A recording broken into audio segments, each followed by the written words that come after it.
खबर ये बता रहे हैं संसद की सुरक्षा में बड़ी चूक सामने आई है और दिल्ली के डीसीपी का इस बीच बड़ा बयान सामने आया है। उन्होंने इस घटना को लेकर के कहा है कि कोई हमला नहीं हुआ है। ये बड़ा बयान वहां से सामने आया है। संसद के बाहर प्रदर्शन की बात उन्होंने कही है।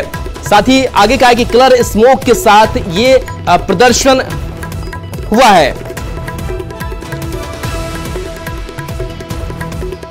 अनूप, थोड़ा सा हमें डिटेल्स में बताइए। हालांकि इस बीच डीसीपी का बड़ा बयान सामने आया है कि कोई हमला नहीं हुआ है, लेकिन सुरक्षा की अगर बात करें तो कितने लेयर्स में सुरक्षा होती है और क्या लग रहा है कहां से चूक जो है वो हुई होगी? क्योंकि कई रास्तों से होकर के गुजरना पड़ता है, कई टीयर की जो सिक्योरिटी है वो होती है, लेकिन उसको कैसे लांग ये शख्स पाए हैं?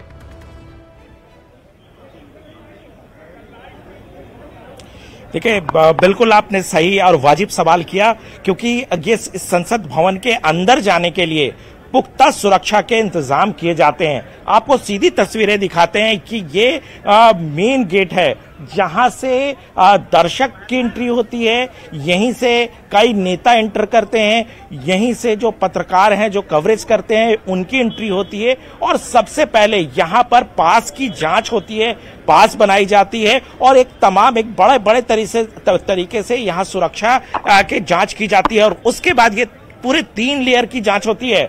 जैसे ही यहां से आप अंदर जाते हैं, यानी कि पार्लियामेंट के प्रीमिसेस में जो परिसर है उसके अंदर जाते हैं, तो वहां पर भी चेकिंग की जाती है कि ये जो पास बनाया गया है वो क्या सिर्फ परिसर के लिए है या फिर संसद भवन के अंदर यानी कि लोकसभा यानी कि हाउस में लोकसभा और राज्यसभा में जाने के लिए आपका पास बनाया गया और उसके बाद वहां से अनुमति होती है, तब आप मेन बिल्डिंग जो पार्लियामेंट का मेन परिसर है वहां पहुंचते हैं। उसके बाद भी आपको बता दूं कि हाउस में घुसने से पहले भी एक पूरी फ्रिस्किंग की जाती है, वहां पर भी सुरक्षा घेरा है, वहां पर भी जो है वो जांच की पूरी प्रक्रिया पूरी की जाती है। बजाबता आपसे पास देखा जाता है और आपके पास के लिए कौन सा गेट वैलिड है वहां से आपकी एंट्री होती है, यानी कि तमाम पुख्ता इंतजाम किए जाते हैं और उसके बाद जाकर के। और दूसरी बात बता दूं कि संसद भवन के अंदर यानी कि हाउस में जाने से पहले आपके पास कोई भी सामान नहीं होना चाहिए, यानी कि मोबाइल फोन तक भी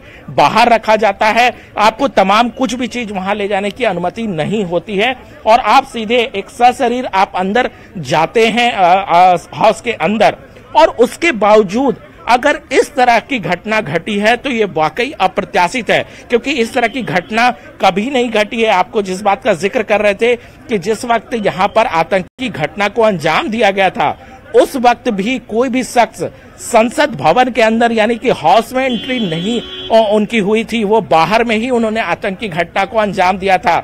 और इस तरह से कोई शख्स अंदर जाता, देखिए अगर कोई शख्स अंदर जाता और वो दर्शक दीर्घा से कूद जाता और वो अगर वहां कोई स्लोगन शाउटिंग करता तो वो बहुत बड़ी चूक तो थी, लेकिन बहुत बड़ी चूक नहीं थी। लेकिन अगर जूतों में कुछ फंसा कर लेके जाता है और उस पर उसको वहां ब्लास्ट करने की कोशिश करता है, ये बहुत बड़ी चूक है। और वो भी वो वक्त में जहां अभी हम खड़े हैं वहां पर इस तरह की घटना। अनूप, एक सवाल ये भी कि 2 लोग अंदर थे, 2 लोग बाहर भी नजर आ रहे हैं, क्या ये अलग अलग है या फिर एक ही ये लोग थे?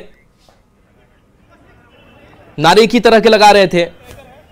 नहीं, बिल्कुल ये देखिए 2 अलग अलग थे। यहाँ पर बिल्कुल नारे दोनों ने एक ही लगाए हैं, लेकिन दोनों अलग अलग लोग थे और दोनों यहाँ पर एक पुरुष और एक महिला थे, जबकि वहां पे पुरुष थे। लेकिन एक बात आपको बता दूं कि इस तरह की घटना अगर एक ही दिन में 2 जगह 2 बार इस तरह की घटना होती है तो वाकई इसकी गंभीरता को आप समझ सकते हैं। और फायर के क्रैकर चलाना, संसद भवन के ठीक सामने फायर क्रैकर चलाना अपने आप में बहुत बड़ी बात कह सकते हैं।